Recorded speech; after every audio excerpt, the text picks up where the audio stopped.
All right, welcome back, everybody. Thank you so much for coming to our second breakout session. Please give a warm welcome to Doug Vogel. Good afternoon, everybody. Good afternoon. Hope everybody's all pumped up after lunch. I know this is the best time slot to have, right? After everybody has lunch? Not really, but anyway, I want to welcome you all, and I want to start by giving you an overview of kind of my background and why I'm here and why I do the things that I do. First and foremost, I'm the proud dad of two daughters with multiple disabilities. My older daughter, Gretchen, is 30, and she was born with an undiagnosed neuromuscular disorder. Basically, her central nervous system shut down in the last trimester. My wife and I went in for what we thought was a routine C-section. We're childhood sweethearts and not so routine. Basically, her central nervous system shut down in the last trimester, and she stopped moving, she stopped developing, and more importantly, she stopped swallowing, which was one of her major obstacles for many, many years, until finally she was able to swallow, had a G-tube placed at 6 weeks, and all the doctors said that she would never be able to swallow on her own, and lo and behold, she does. She was very, very multiply impaired. She didn't sit up until she was about she didn't sit up until she was about probably 6 months old. She didn't walk until she was about probably 2. Walk with a walker till she was probably about 8 years old. Had multiple learning disabilities. Entered the middle school at about a 4th grade reading level, but with a lot of intervention and a lot of inner drive that I think all our kids have. She wound up getting through high school, and as if that's not a big enough accomplishment, she went on to junior college, and from junior college she graduated and went on to finish a 4-year degree. Today she drives. She lives in an independent apartment with a service dog, and she's doing it. Hasn't been easy, like I'm sure it hasn't been easy for all of you, but she's getting through it. I'd like to share that with families before I start my talk, the topic, life care planning, because I want you to understand where I'm coming from. I understand what you're going through. And what you've been through and what some of you will go through, because I am you. And I think that's an important consideration before we even get into the topic. On a professional level, I'm a financial advisor with MassMutual Special Care. I specialize in helping families kind of navigate the legal and financial aspects of planning. I've been doing this type of planning for almost 30 years now. You don't have to be a rocket scientist to figure it out. Do the math.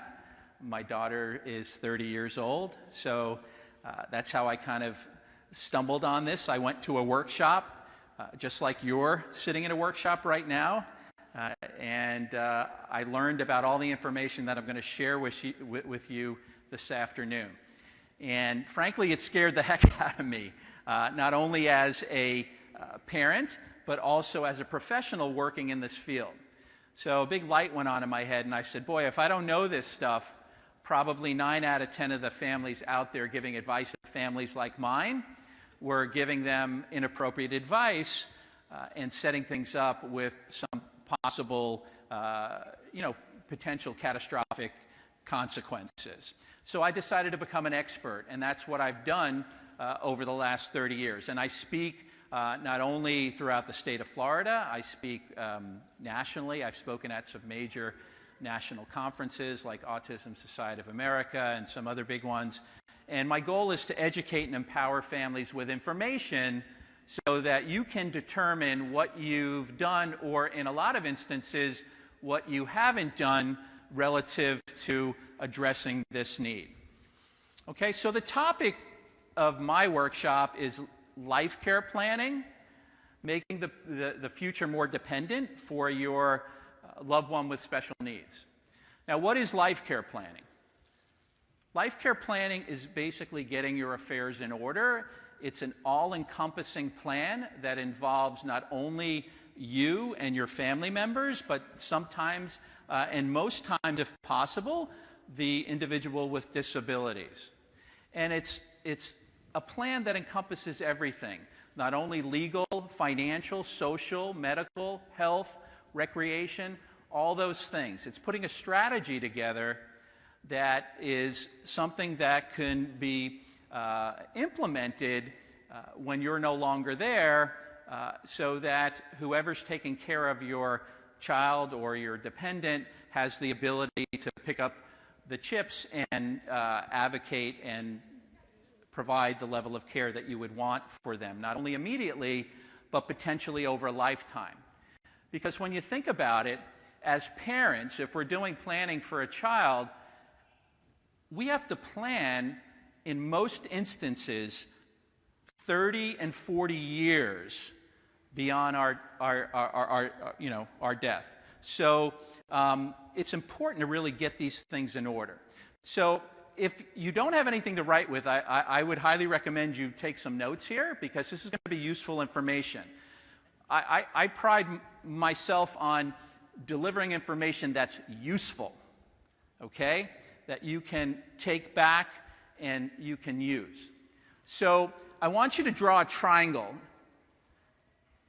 and I want you to mark it, because we're going to refer back to this.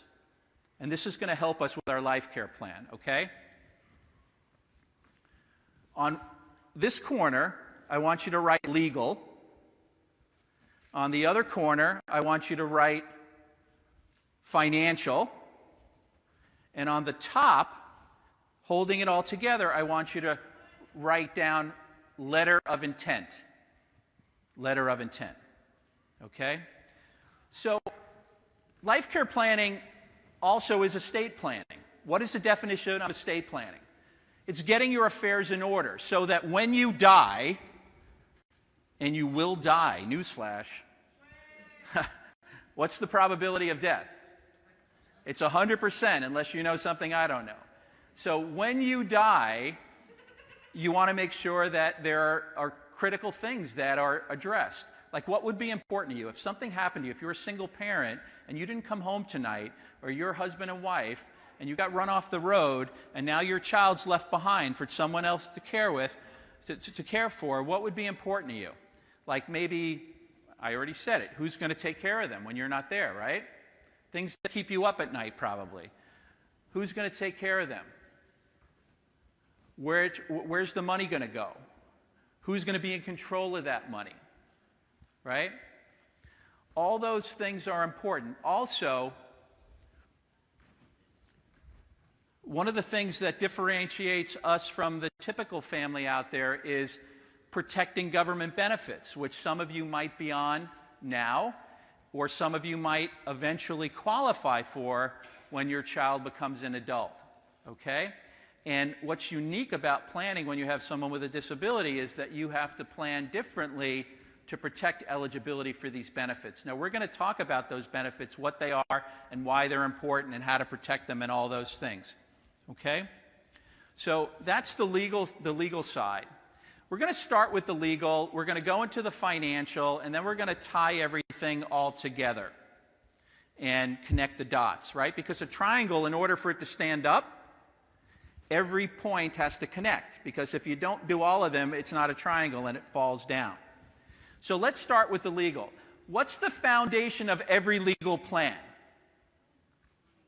A will. You're exactly right. Whether you're in Florida, whether you're in, and by the way, feel free to call out. My workshops are interactive. A will. If you're in Florida, Texas, New York, New Jersey, it's a will. All right? Who can tell me what a definition of a will is? Anyone?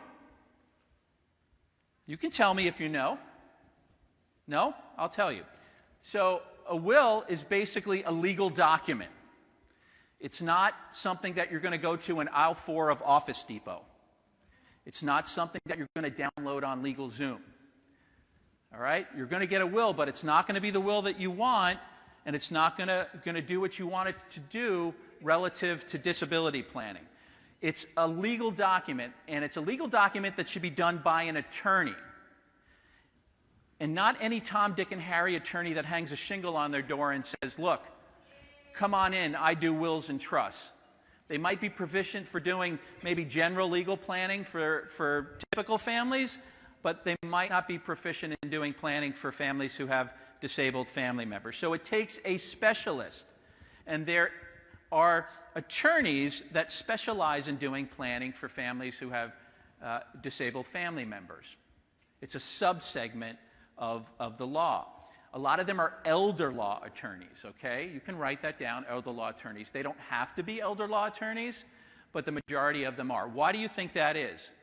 The reason is because elder law and planning for someone with a disability, elder law, I mean planning for someone who's mature in terms of getting them eligible for government benefits and things like that, tends to parallel what you're doing when you're planning, right, for someone with a disability. So a lot of these elder law attorneys decided years ago to basically specialize in doing this. You know, they might have had a family member or they might have a child like I do, and that's what brought them into this area. And so a lot of them are elder law attorneys, okay? So it's a legal document that does what? It passes on all your worldly possessions at your death. What do I mean by that? It's everything that you own. Your house, right? Money in the bank, assets, things that don't have beneficiary designations. Your children, people don't realize that, right? When you die without a will, anybody know what the legalese term is? If you're an attorney out there, you know what it is, right? You die intestate. It means without a will.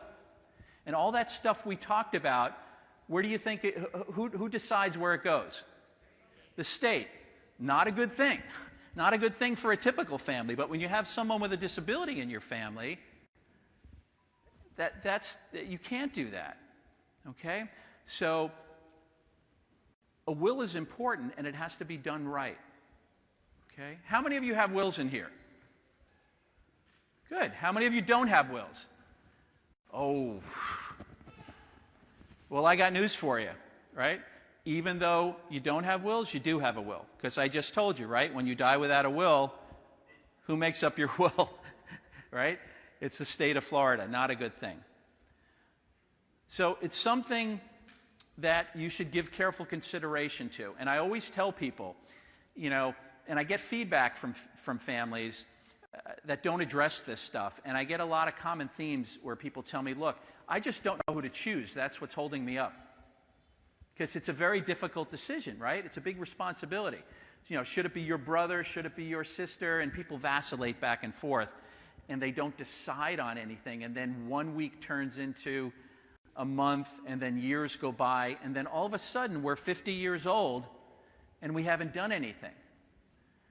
And you know what? Everyone is walking a tightrope through life.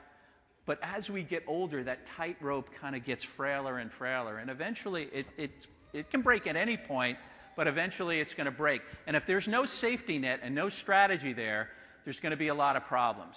So what I tell everyone whenever I speak and whenever I meet with families individually is, you know, your worst decision has to be better than the decision that's going to be handed down by the state of Florida, okay? Now, even though you raised a hand and you do have a will, you're not done. A will is not the add-all, end-all solution when you have someone with a disability in your family. Why is that? It has to do with qualifying for certain government benefits that potentially could be very important in providing basic needs and medical care over your child's lifetime if they're not able to be independent enough to work and support themselves. What benefits are we talking about? We're talking about primarily SSI. Does that resonate with you? And Medicaid. And basically, to qualify for those benefits, there are certain means tests that you have to meet to get those benefits. So a lot of you out there might not get these benefits now because your child's a minor and you've tried and you've been denied because of what? Because of your income and assets, right? But that shouldn't deter you. You know, you might say, well, I don't have to worry about this. I don't have to worry about listening to you, Doug, anymore because I don't qualify for SSI or Medicaid for my child. No, but you should stay because SSI and Medicaid are means tested for minor children based on parental income and assets. So as long as your kids are minors, they're going to look at your stuff. But what happens when they turn 18? What do they become? They become adults, right? Even though they might not have the capacity to function as adults. And what do I mean by that? Being able to be independent enough to work. Okay? So on their 18th birthday, they will most likely qualify for SSI and Medicaid, unless they have generally, how much money? Under $2,000. Right. $2,000. Not a lot of money. Okay? So a big light should go on in your head right now, right? And you should say, do I have any assets in my child's name? Other than in an ABLE account, which we're going to talk about at the end? If you do, you better get it out as soon as possible. Okay? There's a couple of ways to get assets out of a child's name. Okay? You can spend it down. You could retitle it.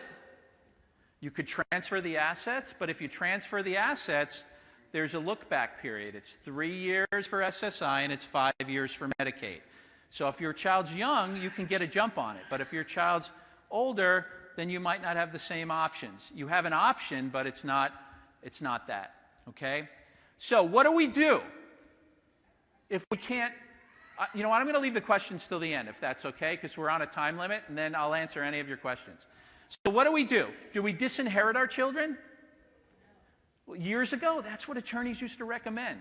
They used to say, look, leave your child with a disability $1, and then leave the rest of it to, you know, your brother. Because, you know, we had a conversation, you know, the brother and I, and he said, you know, just leave the money to me, and I'm going to take care of everything, and don't worry. But your brother's married to your sister-in-law, and we like to think marriages last forever, but let's be real, they don't. And they get divorced. What happens? Half of that money that you left for the benefit of your child gets absconded and is not going to be used to provide for that additional support and care.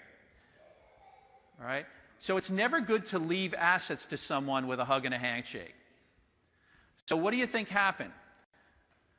Well, in the early 90s, there was a big push by parents and caregivers like us and the subsegment of attorneys called elder law attorneys to push Congress to ratify a certain way, a vehicle, a legal document that we could create that could be a receptacle, right, to receive assets. It's a trust, right? But not just any generic trust. It's called what? You know. It's a special needs trust, right? If you don't know, you should know. Because that's what makes our planning unique, is we need to have a special needs trust that's basically there to receive any assets that we want to leave for the benefit of our child without jeopardizing government benefits. The definition of a special needs trust is basically a trust that's designed to ensure government benefit eligibility for an individual with disabilities. Now, a properly funded trust, right? What do I mean by funded? A properly funded trust that has money in it is going to make the difference between one person's quality of life and the other person's quality of life, right? That's why one point of my triangle is the financial strategy that needs to drive that, okay? So that's what a special needs trust is.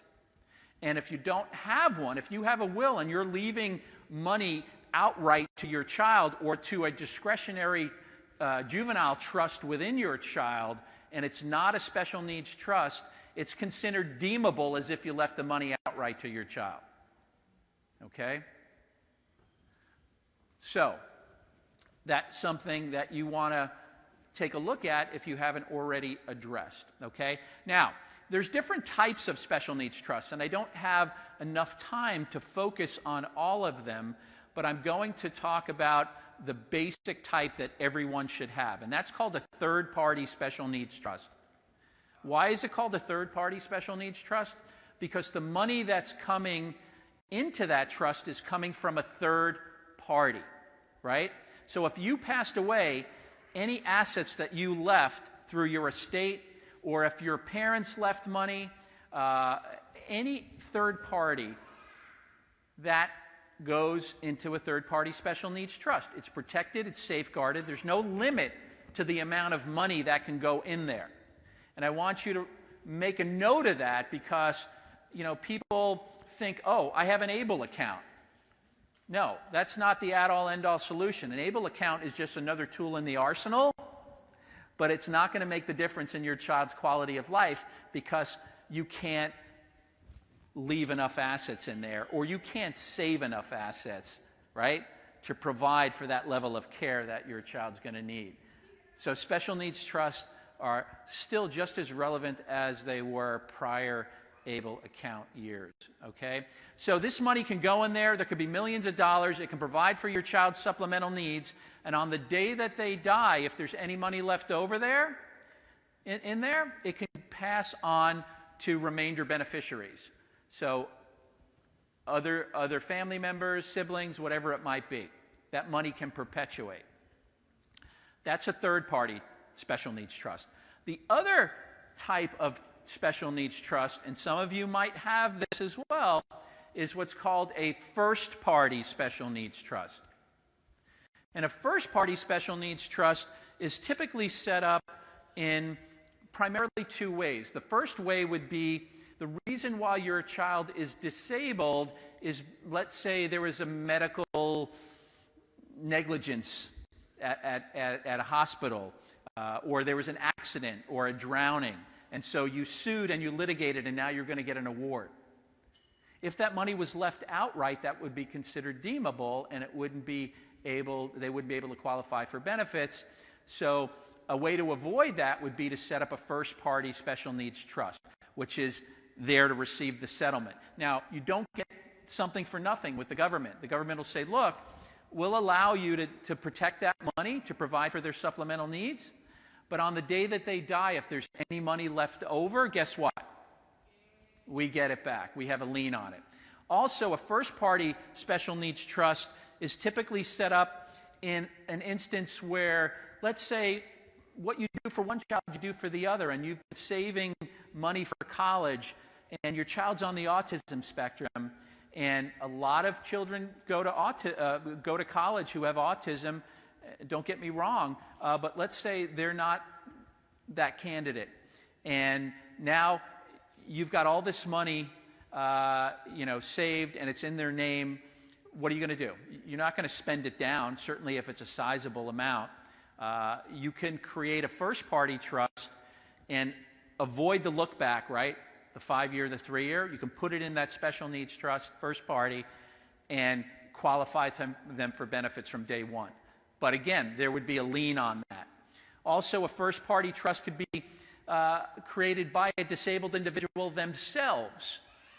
This is relatively new over the last several years, where if the individual's disabled and has capacity, they can create money and then put it in there to qualify them for benefits without having to spend it down, but then there's a payback as well there where the government would have a lien on that. So every situation's different, right? That's what I want to kind of emphasize. Every situation's unique, and you want to make sure that you look at what your needs are and try to identify them. And then there's what's called a pool trust. There's a couple of them in the exhibit room that are represented, like Guardian Trust and ARCS and Jewish Family Services. That's where if you don't have anyone that you can appoint to kind of take on the role of trustee and caregiver, you can have an agency kind of step in. It becomes part of the community property, okay?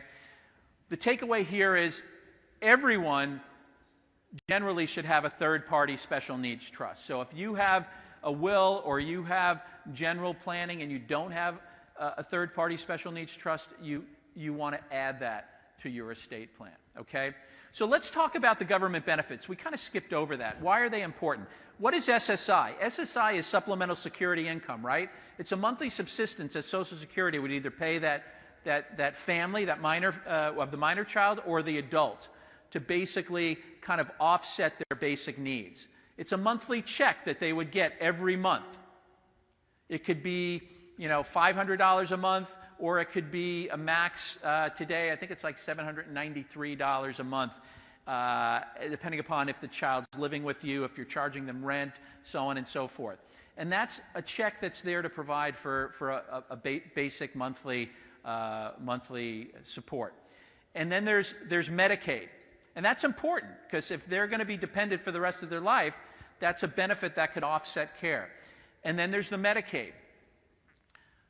Medicaid's really the most important thing. Medicaid's huge.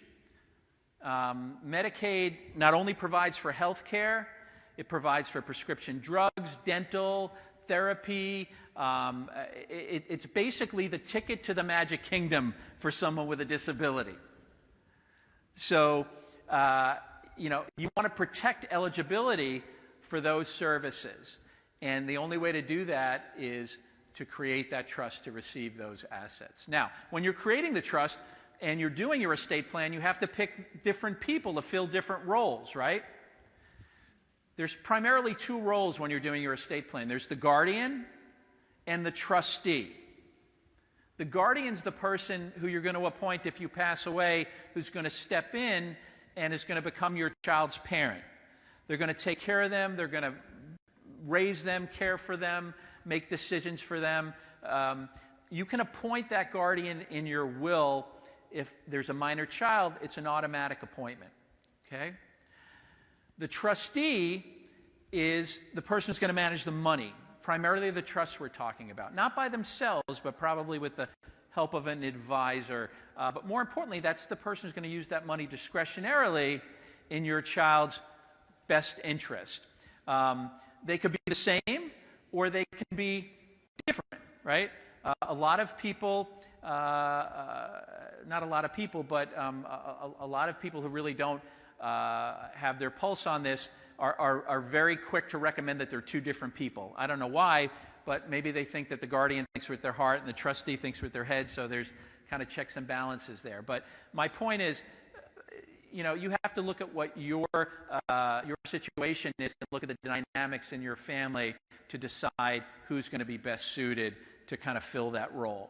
And then, plug them in there. Now, as if it's not hard enough to pick the first group of people, what do you think you have to do?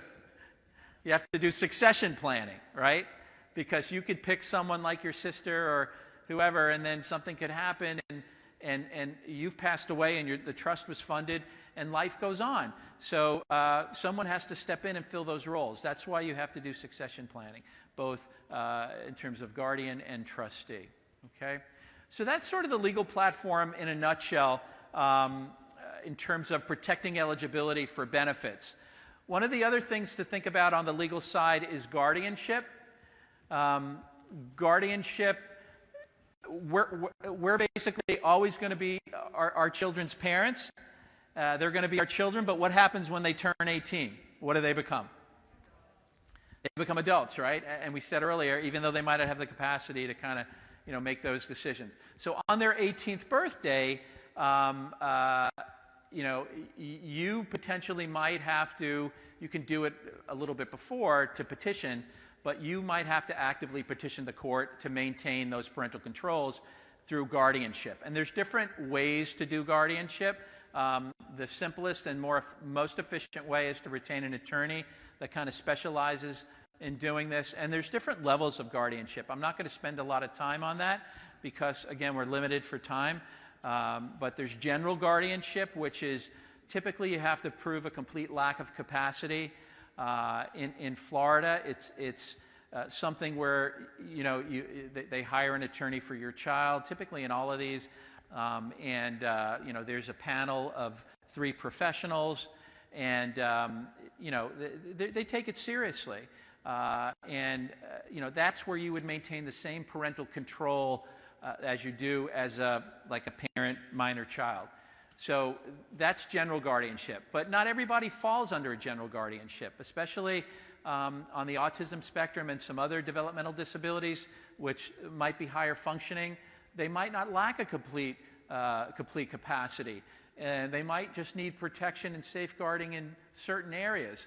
So another type of guardianship is called limited guardianship, where you can do sort of like a customized guardianship. And then the third one is something that's pretty unique to Florida. It's called guardianship advocacy. And there are certain disabilities that automatically allow you to qualify for guardianship advocacy. And it's really focusing on your child's abilities and customizing a plan. And it's a more streamlined guardianship process. And typically you don't need the panel and the whole 9 yards. So everybody's situation is unique, and it's something that you should consider as they're approaching adulthood. Supposedly in school they should be talking about that as they get close to adulthood, like 14, 15, the ESC people. I don't know how much that really happens, but that's what they're supposed to do. So that's guardianship. All right. And then there are other documents like a power of attorney to protect each other so that if you become incapacitated, if you're husband and wife, and you can't make financial decisions, you can appoint an agent. Typically husband and wife in good marriages maybe appoint each other, and then you could do succession planning, durable power of health care, or health care proxies, the same thing for medical issues, and then a living will, which I think we all might be familiar with the Terry Schiavo thing, with the living will in terms of life support and things like that. So that in sort of a nutshell is the legal platform.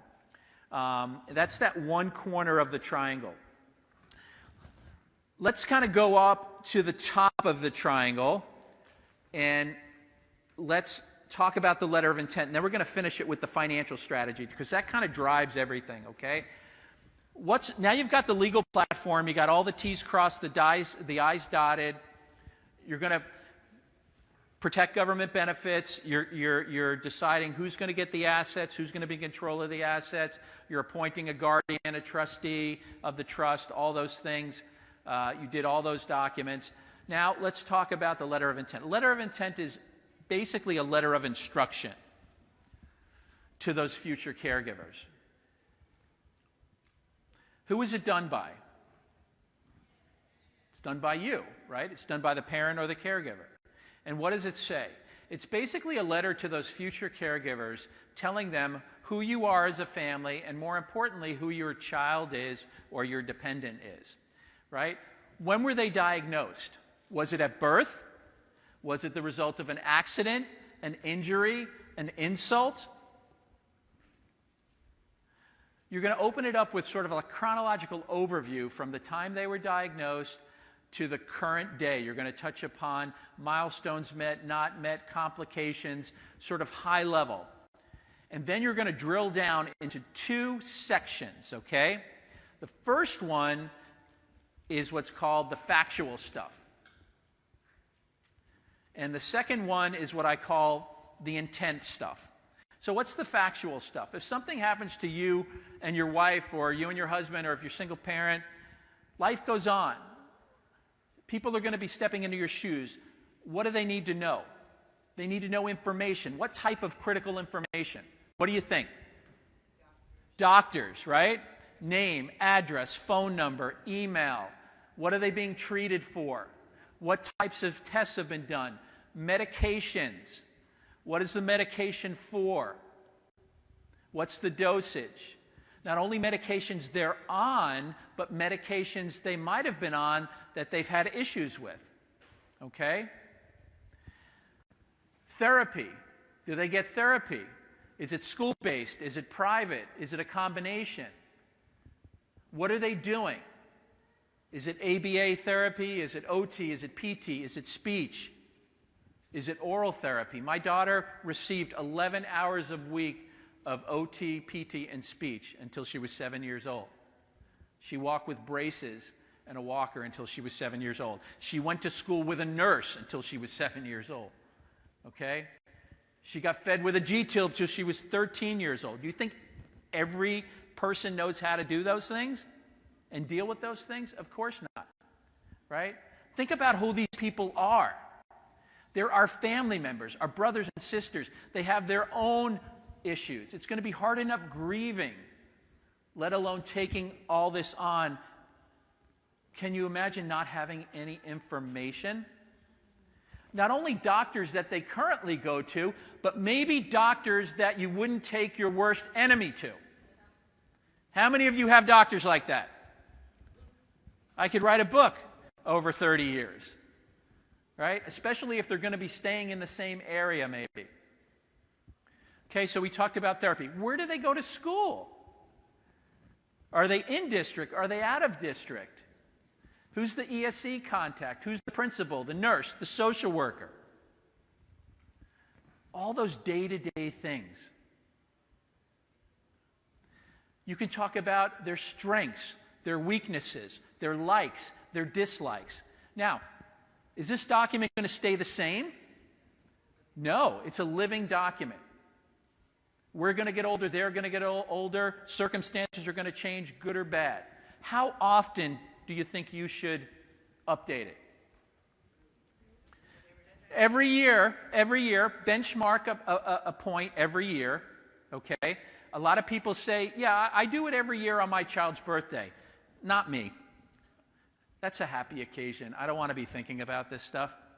What I used to do before my daughter transitioned out of school, I used to do it around IEP time because I was in the zone.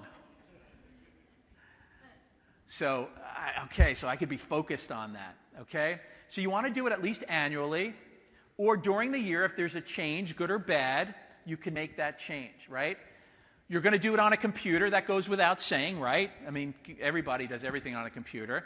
Once you get it all the way done completely, what do you think you should do? You should print a hard copy, save it on a flash drive. You can save it on your hard drive, but hard drives have been known to crash. Save it on a flash drive. Take that first original copy, and what should you do with it? No, the lawyer will say, oh, that's nice. Put it in this file cabinet. Yes. This woman hit it right on. Share it with those future caregivers. Not so much to scare them away, but wouldn't you rather know up front that those people aren't the right people to fill those roles? What I found from my own experience, it's a very rewarding exchange. Because like I said earlier, these people that we're choosing are typically family members. And they have their own lives, their own issues. In my situation, the people that my wife and I chose, they were like, oh my God, you put this together for me? This is great. They had a couple of questions and a couple of things we needed to clarify. We did it over dinner and drinks. We cried and we laughed, and but at the end of the day, it's all about peace of mind. You understand that? It's peace of mind, not only for us, but it's peace of mind for those other family members as well. Okay? So, not only are you going to print it and share it with those future caregivers, what I recommend you do with the printed document is to take it to your bank and get it witnessed and notarized. Not because it carries weight in court. It's not a legal document like a trust, but it just shows that you went the extra mile, right, to validate this. So we talked about the factual stuff, right? Let's talk about the intent stuff. You could talk about the vision for the future. You could talk about what your intent is. My vision for my daughter's future has always been the same since she opened her eyes.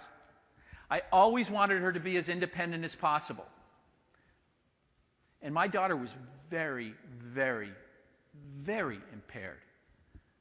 The doctor said that she probably wouldn't live 6 months. And if we took her home, pretty much they all said that she was going to probably die within a year. Right? Well, we know that didn't happen because I told you she's 30 years old. And she drives and she's a college graduate. But I didn't know that back then. I had a vision. I'm lucky that I've been shaking hands with my vision So write it down. Write your vision is independence. I want my child to be as independent as possible, whatever that is. I want you to strive every day. I'm putting this plan together so that you have the resources and the outline and the life care plan to move forward. I want recreation involved. I want quality of life. This is how I feel about living arrangements. This is how I feel about marriage. This is how I feel about relationships. What does a will and a trust say? It's important, don't get me wrong. We can't do this life care plan without wills and a trust and legal documents. But what does it say? It says, look, if you're reading this, I'm dead, number one. You get this, you get that, you're in charge of that, you're in charge of that. Good luck. That's all it says. You protect the government benefits. But what are government benefits? What are they? They're basic needs.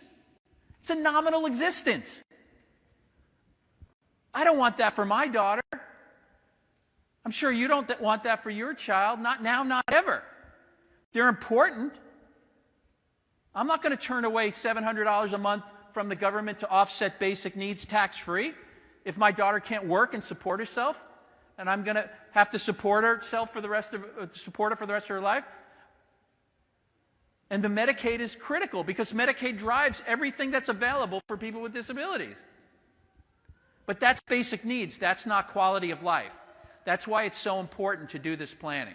So that's a letter of intent. So that's the top part. So, right, we're finishing up the life care plan. Legal, letter of intent, which is action, information, right? You can also describe a 24-hour day in the life of your child in the letter of intent. What do they do weekdays, in the morning? What breakfast, lunch, their routine, all those things, weekends. And by the way, I have samples of these. I share them with all my families. You could go online and get them.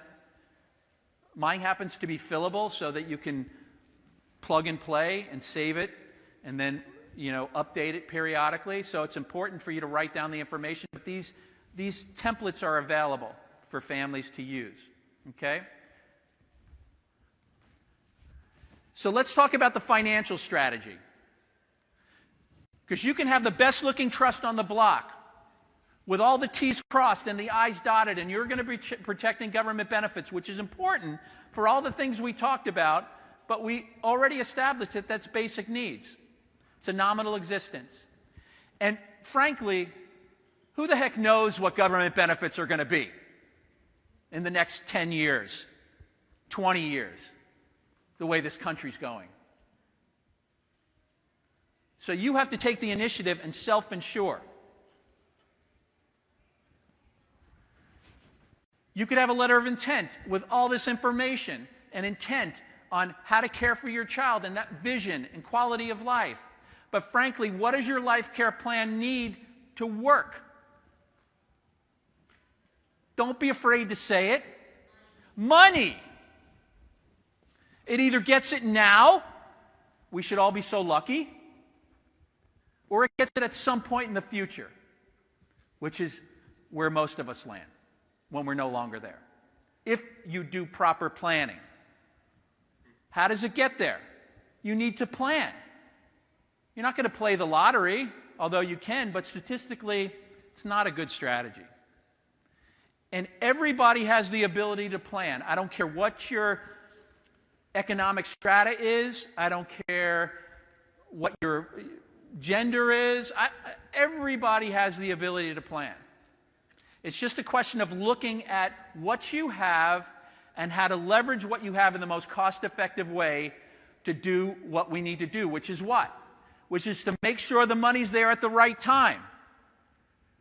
When is the right time? When you're not there anymore. So let's take a look at the typical family and what they have to plan with and what's sustainable and what's not sustainable in a strategy, okay? What's the biggest asset that most people have? Their house, right? And if you passed away, your house would be liquidated if you wanted it to, right? But how quickly? At what market value? less a mortgage. There's no house that you can go to with a bucket and turn on the faucet and get a bucket of money. It's an illiquid object. Part of your distribution, but not the primary asset. Okay? What other assets do people have typically? Retirement plans? Do you have a 401k, an IRA, or something like that? People say, look, when I pass away, I'll leave my 401k. I'll leave my IRA. How much is in there really right now? Is it going to make the difference in the lifetime of care of a 4-year-old, of a 10-year-old, even a 20-year-old? No. Well, no, I'm not dying right now. I have it all figured out. You know, when I die when I'm older, there'll be enough there. Really? Right? It's a retirement plan. It has to be there to support you into retirement. There's no guarantee on the day that you die how much is going to be there, right? And if it's going to be enough to provide for another 30 or 40 years of your child's life. Any other investments, mutual funds, stocks, bonds, CDs, you can't guarantee what interest rate you're going to get over the next 30 years. You can't forecast against market volatility. So where does this leave us other than depressed? Right? Unless you're part of the Bill Gates family or something. Where does it leave us? Life insurance. And I know, I could see it in your eyes, even through these blinding lights, which I can't see anything. You're like rolling your eyes right now. Ugh, life insurance. Ugh. It's life insurance, and I'm not afraid to say it. And I'll say it loud, because life insurance is the solution if you can get it. Because it creates money where no money exists. It does it income tax-free. It passes it income tax-free, passes it probate-free. And more importantly, it guarantees that the money's going to be there when it's needed the most. Which is when? When you're no longer there. That's why 9 out of 10 times life insurance is the vehicle of choice to partially fund special needs trusts. Because it eliminates the risk. And it guarantees that this bucket of money is going to be there no matter what. And it allows you, if you have other family members, to leave a more equitable distribution to your other family. And not have to wake up when you're 65 years old and say, oh, I have 3 kids. And now I have to leave, 10% to my 2 kids and the rest of it to my child who has special needs. And by the way, you're going to have to take care of your sister Gretchen. Okay? Now, there's different types of life insurance, and I don't have enough time to really go into the details, but there's 2 basic types. There's term insurance and permanent insurance. Okay? Term insurance is exactly the way it sounds. It's for a specific period of time, and it's not bad if you use it right. I have it, and I have a lot of it. It's to provide for my loss during my income earning years, and my wife has it, so that if we pass away, well, we have a mortgage, and we have all these liabilities, and we have income to earn, right? We need to replace that. But term insurance ends at some point in time. If you have a 20-year term that might be $1,000 a year, what do you think happens in the 21st year? Look at your policy. It's going to go up to $3,000, then $8,000, then $10,000. Are you going to keep paying that? No, you can't afford it. So what are you going to do? You're going to drop it. Okay? Again, term insurance isn't bad if you use it to basically plug up that gap. So where does that leave us? Permanent insurance. Now, permanent insurance is more expensive, but there's a reason. What's the reason? It's a guarantee that you're going to die, and the insurance company is going to have to pay a claim. So they have to charge you more. Okay? Now, there's different types of permanent life insurance. One in particular is a very useful tool for special needs planning if you're a couple. And I don't mean just husband and wife. You could be significant other. You could be brother and sister that have a younger sibling with disabilities. The parents are much older now, and you want to protect their future. It's called a survivorship or a second to die policy. This is a policy that's typically on the lives of 2 people. In our scenario here, it's generally the parents. And it's a permanent policy that pays out when the second parent passes away, or the second individual. And you might be scratching your head and like, I don't get it. Well, think about it. As long as you're here and you're healthy, you're doing everything to take care of your family. If one of you dies, either you or your wife or your husband, if you had enough planning on each other to absorb that loss during those income earning years, maybe through term insurance, right? you're going to be able to kind of pick up the pieces. But eventually, when that last parent dies, or eventually when you both die, when that last one passes away, that's when that money needs to be there.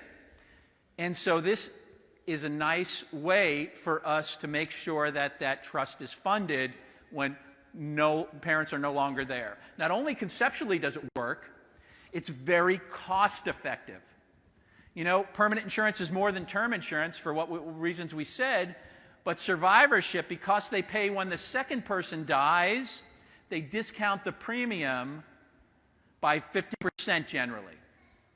So what does that mean in English? It's cheaper. Thank you. Couldn't have said it better myself. It's cheaper. You get a lot more for a lot less to do what it's intended to do, which is what? Fund the trust when the last person's no longer in the mix. Okay? So we don't have enough time to figure out how much to fund the trust and all that other stuff. That's for another time. But these are just some strategies that we can implement. Also, with a survivorship policy, even if one spouse is not insurable and the other spouse is in good health, you can typically put a policy together with favorable rates. Where if you were getting an individual policy and you were uninsurable, there's no way you're going to be able to do anything. Now, you can still do permanent planning as an individual, but if you're husband and wife and you're a couple, this gives you a little bit more leverage, okay? Let's talk about ABLE accounts. Right? ABLE United's there. They have a nice table. I spent some time with them earlier today. ABLE United's great, and ABLE accounts are great. All right? We've only had them since, I think 2014 maybe they first rolled out. ABLE accounts are like 529 plans for people with disabilities. You know what I'm saying with a 529 plan? Some of you might not know, but 529 plans are college accounts that you could put money away for college in a tax-favorable way. The money grows tax-free, and you can pull it out as long as you use it for higher education and educationally related things. So the ABLE account was introduced as a way to put money away for someone with a disability without jeopardizing the $2,000 limit and without having to put it into a special needs trust, to allow them to accumulate tax-free dollars. It's actually called 529A. That's the code that it was designed with. That's why it connects to the college fund. Now, there are limitations to it, right? You have to be disabled prior to age 26. You can only put $15,000 into it. It can only receive cash. $15,000 a year, okay? An individual can only have one ABLE account, $15,000 a year. The money in there will grow tax-free. ABLE United's great. They have a lot of different portfolio options depending upon what you want to utilize it for. If you want growth, if you want income, you want moderate growth, you can put it in a money market account. The money in there can only be used for disability-related expenses, okay? If you use them for other than disability-related expenses, you're going to get hit with a penalty, and you're going to lose the integrity of the ABLE account, okay? Also, there are limitations to the amount of money that it can accumulate to and still qualify for government benefits. $100,000 to still maintain eligibility for SSI. Okay? So, ABLE accounts aren't bad, and they're not an alternative to a special needs trust, right? Because you can't leave an estate or a life insurance policy to an ABLE account. It only takes cash. Okay? You can take $15,000 from a life insurance policy and put it in there. Here's the way I see ABLE accounts. I see them as a way to... Are you familiar with HSA accounts, health savings accounts? That basically these are accounts that if you work for a company, and you can even get your own, where you could put money away in a tax-favorable basis and use it to offset high-deductible health insurance policies, right? I see ABLE accounts as a sink fund where you can take some of this SSI money and stuff and not have to spend it down and accumulate money so that you can use it to provide for medical costs, for transportation costs. One of the things that you can use it is to pay rent, which is huge, which you can't use a special needs trust to do. So I see it as a versatile tool for you to utilize, but it's not going to accumulate to enough to make the difference in supplementing your child's quality of life. But it is a very useful tool. Also, there are some issues that if you pass away, when the individual passes away, Medicaid has a lien on that money. So, there is some legislation in Florida that is really unclear. That after this, I'm going to be going to the ABLE account table to try to get clarity on this in terms of, in certain circumstances, maybe you can avoid that Medicaid payback. Again, I see it as a useful tool, especially for someone who's older that potentially has the ability to work, as a way to put money away. All right? So I've probably gone over my time here. I am going to close out. And with this, we have to do everything that everybody else does, right? Would you agree? We have to put food on the table. We have to pay our bills. We have to pay our expenses, right? We can't call Chase and say, look, Chase, I had to pay my OT this month or my PT. Can you front me this month's mortgage? I have a child who's disabled. All right, you probably hear click. So my point is, we have to do everything that everybody else does. It's just harder for us, right? It's harder for us. We have to save for retirement. We have to put kids through college. We have to, it's just harder. I paid, all kinds of stuff, OT, PT, all this stuff, supplemental, overinsurance, hippotherapy. You know what hippotherapy is? Yes, that was great for my daughter, hippotherapy. I loved it. But it's not cheap. It's expensive. So, again, we have to do everything that everybody else does. It's harder for us. But my point is, we have one thing that runs through our planning that other families don't. Other families who aren't attending this conference, they don't have what we have. We have a theme. And that theme is what? It's dependency. Dependency. We have someone in our family who's going to be dependent, more than likely, in some capacity for the rest of their life. So we can ignore it, or we can do something about it. If you ignore it, it's not going to go away. It's going to be there tomorrow. It's not going to go away. And if, God forbid, something happens to you and you don't have a life care plan in place and all the points of my triangle connected, there's going to be some problems.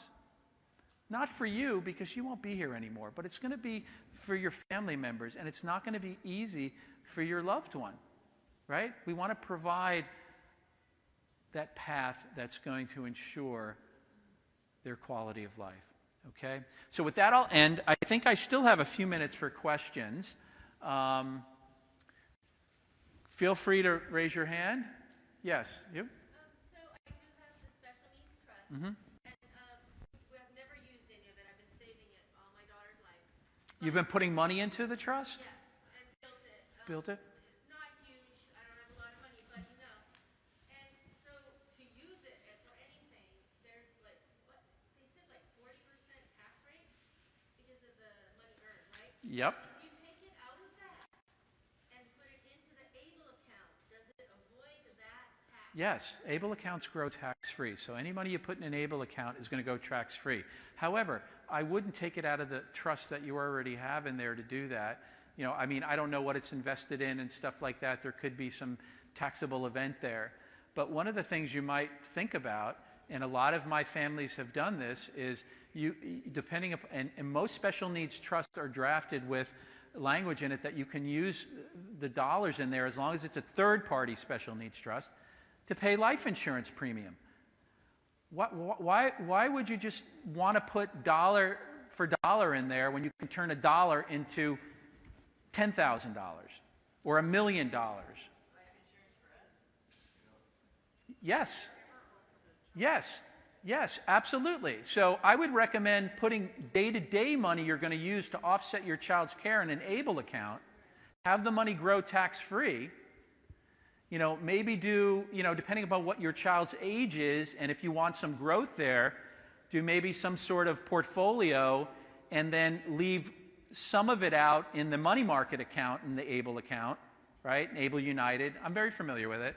And then this way you can use that to provide for the disability-related expenses and get the tax-free growth as long as you're using it for disability-related expenses. Then you take some of that money in the third-party special needs trust, you buy a life insurance policy so that when you pass away, that $500,000 policy is going to fill that trust up to the top of the cup. And then the trustee will be able to decide how to utilize that. Yes. Yes. I know you. Yeah.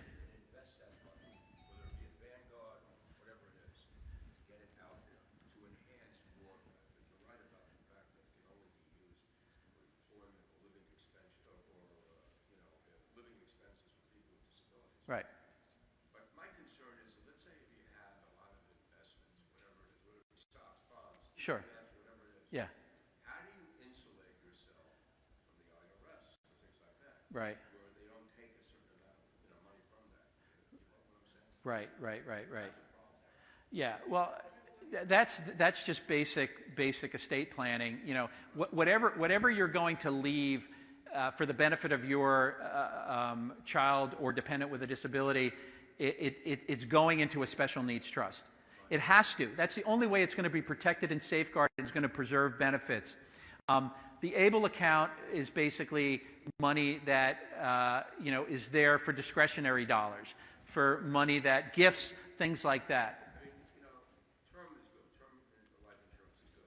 But not everybody can qualify for whole life. It depends on your health and so on. Well, it really doesn't matter term or whole life. It's the insurability thing. Yeah. All right, go ahead. Thanks for sharing. Oh, you're welcome. Hey, you're welcome. Anybody else? Yep.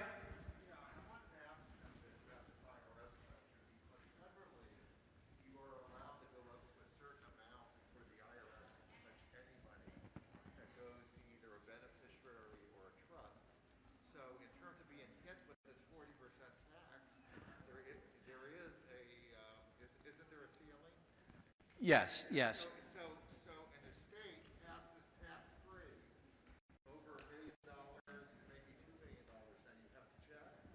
But if that gets poured into a trust, that is not taxable income.